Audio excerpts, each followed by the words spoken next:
Cambodia's opposition party, despite nearly doubling its representation in the country's parliament in Sunday's election, has rejected the results amid allegations of widespread irregularities. Opposition leader Sam Rainsy on Monday called for the creation of a special committee, including representatives from both parties and local and international experts, to investigate the allegations and find a solution, either by holding new polls in the most severely affected provinces, or rerunning the entire election. Analysts had expressed concern about the credibility of the electoral roll long before polling day, with independent audits suggesting large numbers of dead voters as well as duplicate names.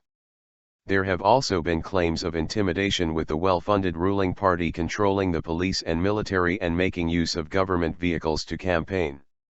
Rainsy, who only returned to Cambodia just a week ago, was barred from contesting the election and wasn't even able to vote. He spent nearly 4 years in exile in France after being found guilty on what he said were politically motivated charges. Al Jazeera sat down with the opposition leader for an exclusive interview in Phnom Penh. AJ's Scott Heidler, you called Sunday's election a historic day.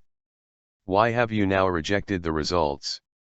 Sam Rainsy, I congratulated the Cambodian people for their massive participation in the election, and this election has seen a big surge of support for the opposition. People are calling for change. People are being more and more brave. Our first goal will be to ensure the rule of law because, in this country, there's the rule of the gun and the rule of money. Sam Rainsy, Cambodian opposition leader. So why did you reject the results? There are so many irregularities that were exposed even before voting day. We know that this was a foregone conclusion, that the ruling party organized the election in such a way as to secure victory even before voting day. You've called for this committee to investigate. What do you hope to achieve? The committee has just to confirm that irregularities are so widespread that they have distorted the will of the Cambodian people.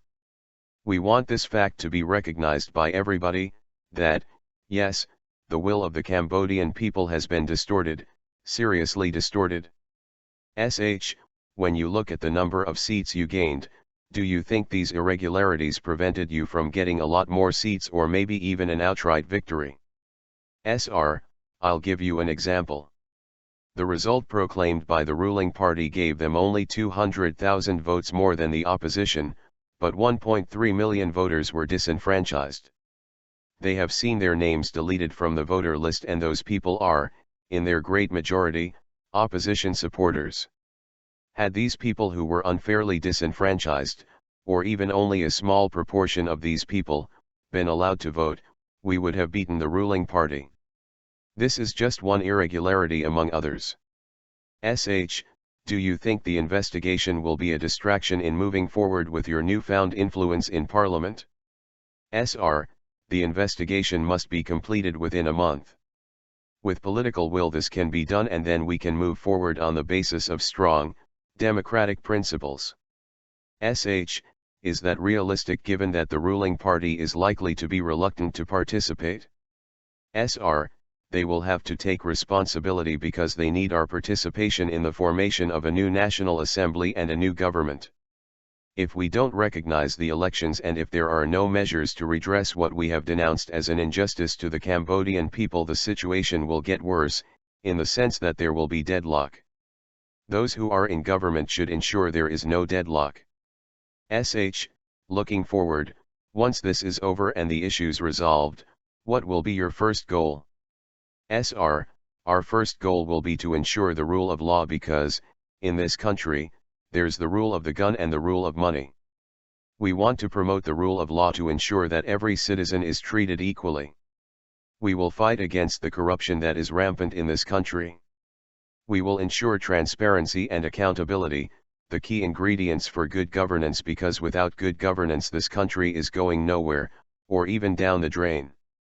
For the vast majority of the population there's been no progress. They remain poor. The so-called economic progress benefits only the elite, a very small portion of the population. The forest is being destroyed and other natural resources. Even the social fabric is being destroyed because of human trafficking and prostitution, so we need policies to ensure sustainable and equitable development for Cambodia. Any contact at all between yourselves and the ruling party so far? We are facing leaders who are former Khmer Rouge, who are former communists. They want to rule alone. Their only objective is to get rid of any opposition. We hope that now they can come to terms with the new reality, that the balance of power has changed and that it is time to establish a dialogue with the opposition instead of, at best, ignoring them and, at worst, killing them. You nearly doubled your seats. Do you see this as a victory? Any gain by the opposition is a gain for democracy. It's a gain for the country. We are very proud and very grateful to the Cambodian people who dared to come to vote en masse for the opposition, to demand democratic change. Given the unprecedented support shown by the people for the opposition and given the fact that elections in this country are terribly rigged, we should have won this election by a wide margin.